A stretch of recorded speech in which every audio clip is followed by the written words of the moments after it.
साल 1888। 19वीं सदी के अंत में लंदन पूरी दुनिया का सबसे बड़ा शहर था। ये एक महानगर और एक व्यापारिक केंद्र था जहां लोग भारी मात्रा में नौकरी करने और अपने व्यापार को बढ़ाने आते थे। लेकिन उस साल 1888 में लंदन के पूर्व हिस्से से एक ऐसी भयानक कहानी सामने आई जिसने पूरी दुनिया को झंझोर कर रख दिया। आज मैं आपको एक ऐसे क्रूर कातिल की कहानी सुनाने वाला हूँ जिसे सुनकर आपके रोंगटे खड़े हो जाएंगे। आज हम एक ऐसी कहानी सुनने जा रहे हैं जिसने 1888 में लंदन को दहशत में डाल दिया था। इस कहानी में बहुत कुछ उजागर करना बाकी है और इस एपिसोड में आप उस खूनी रास्ते के हर विवरण में गहराई से उतरेंगे जिसने विक्टोरियन लंदन को हिला कर रख दिया था और इंग्लैंड के इतिहास पर एक दर्दनाक धब्बा छोड़ दिया था।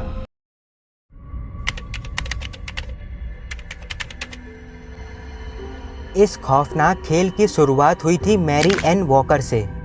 लगभग 1845 में इस खूनी खेल के शुरू होने से 43 साल पहले मैरी एन वॉकर का जन्म यूनाइटेड किंगडम की राजधानी लंदन में हुआ था। मैरी की शुरुआती जिंदगी के बारे में कुछ भी साफ तौर पर नहीं कहा जा सकता, लेकिन इतिहास के हिसाब से मैरी का जन्म एक गरीब परिवार में हुआ था।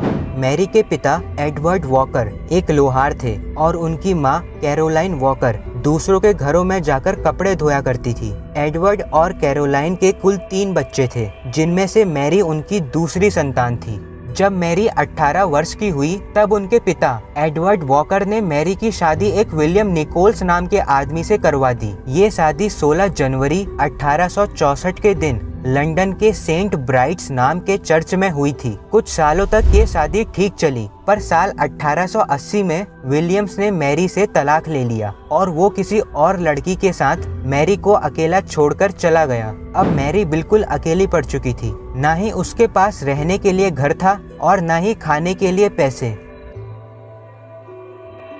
उन दिनों लंदन के अखबारों में एक नाम बड़ी सुर्खियों में रहता था, जैक द रिपर। लंदन के अखबारों के पहले पन्ने पर व्हाइट चैपल मर्डर्स नामक अपराधों का विवरण किया गया था, जिसमें लिखा था कि एक व्यक्ति लंदन की सड़कों पर महिलाओं की हत्या कर रहा है। मैरी भी लंदन के सबसे गरीब इलाके व्हाइट चैपल में रहती थी। व्हाइट चैपल में लोगों के बीच बेरोजगारी की काफ़ी समस्या थी। लोगों के पास ना ही नौकरी थी और ना ही अपना घर चलाने के लिए पैसा था और इसीलिए व्हाइट चैपल में लूटपाट और हत्या के कई केस सामने आते थे। यहाँ तक कि उस समय व्हाइट चैपल में हत्या करना एक आम बात हो चुकी थी। अपना पेट पालने के लिए और अपनी आर्थिक स्थिति को सुधारने के लिए कई महिलाएं वेश्यावृत्ति यानी प्रोस्टिट्यूशन के काम में उतर गईं। मैरी भी अपने हालातों से मजबूर होकर वेश्यावृत्ति के इस काम में लग गईं। लेकिन मैरी नहीं जानती थी कि उसकी जिंदगी में आगे क्या होने वाला है। 3 अप्रैल 1888 उस रात मैरी एक फ्राइंग पैन नाम के पब से अपना काम पूरा कर अपने घर के लिए निकलती हैं। रात के लगभग 1:30 बज चुके थे। पूरा लंदन अंधेरे में डूबा हुआ था।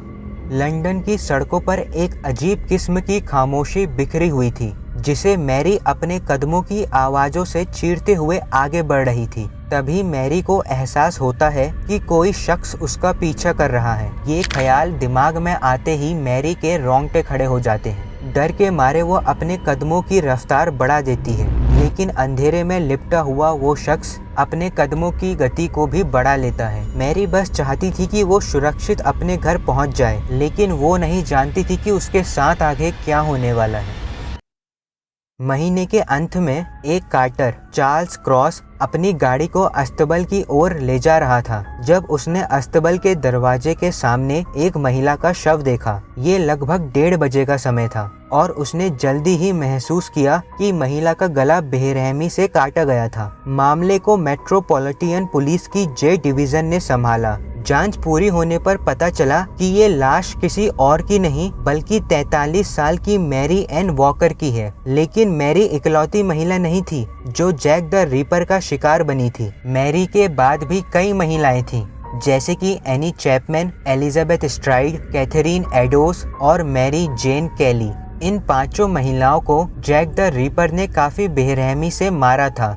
इन 5 महिलाओं को the 5 canonical victims of Jack the Ripper या कैनोनिकल 5 के नाम से भी जाना जाता है। द 5 कैनोनिकल विक्टिम्स के अलावा भी जैक द रीपर ने दर्जनों महिलाओं का काफी बेरहमी से कत्ल किया और पुलिस ने इन सभी कत्लों में एक खास प्रकार का पैटर्न नोटिस किया। पुलिस ने पाया कि जैक सिर्फ उन्हीं महिलाओं का कत्ल करता था जो वेश्यावृत्ति या जिस्म फरोशी के धंधे में होती थी। वो जब भी किसी महिला का कत्ल करता तो वो एक नुकीले चाकू से उस महिला के अंदरूनी अंगों को काटकर बाहर निकाल दिया करता था। जैक द्वारा की जाने वाली इस घिनौनी सर्जरी में उस महिला के शरीर से आंतें, गुर्दे, फेफड़े और किडनी को बाहर निकाल दिया जाता था। पुलिस को महिला की डेड बॉडी इस हालत में मिलती थी कि उसे देखते ही वो उल्टियां करने लगते थे। उन दिनों पूर्वी लंदन में पुलिस 24 घंटे खोजी कुत्तों के साथ जैक द रीपर को ढूंढने में जुटी हुई थी और क्योंकि इंसान के अंगों को चाकू से काटकर बाहर निकालना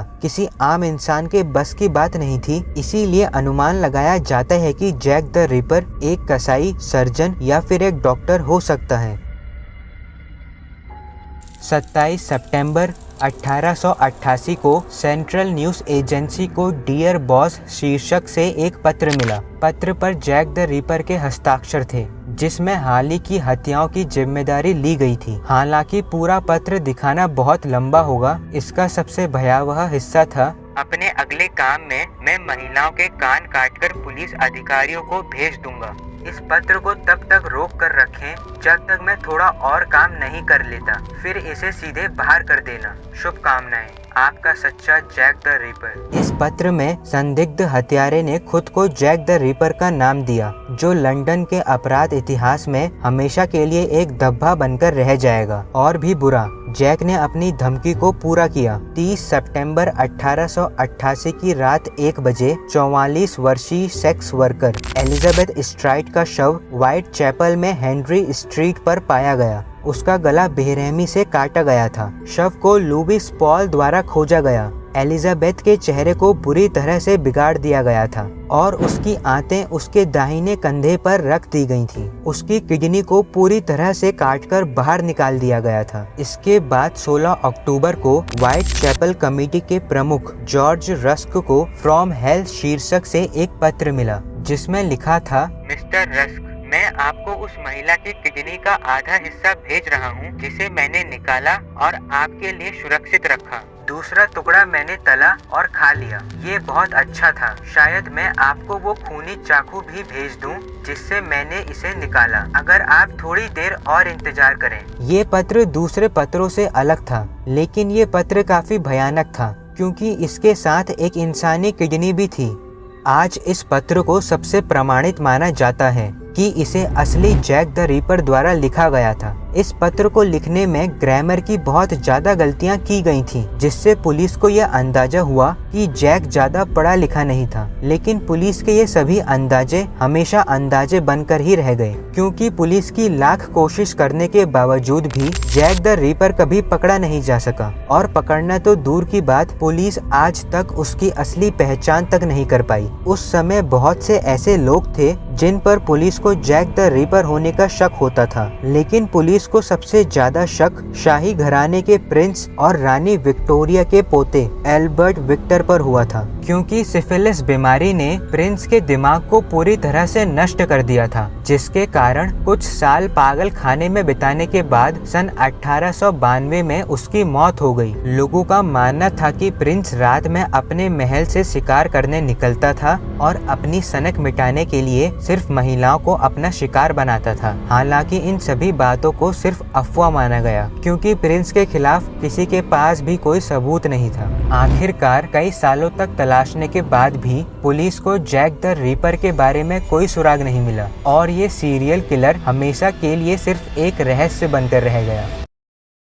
तो दोस्तों, आपको ये वीडियो कैसी लगी कमेंट सेक्शन में ज़रूर बताना, और अगर आप चाहते हैं कि मैं ऐसी वीडियो और बनाऊं तो इस चैनल को सब्सक्राइब करें और वीडियो को लाइक करें।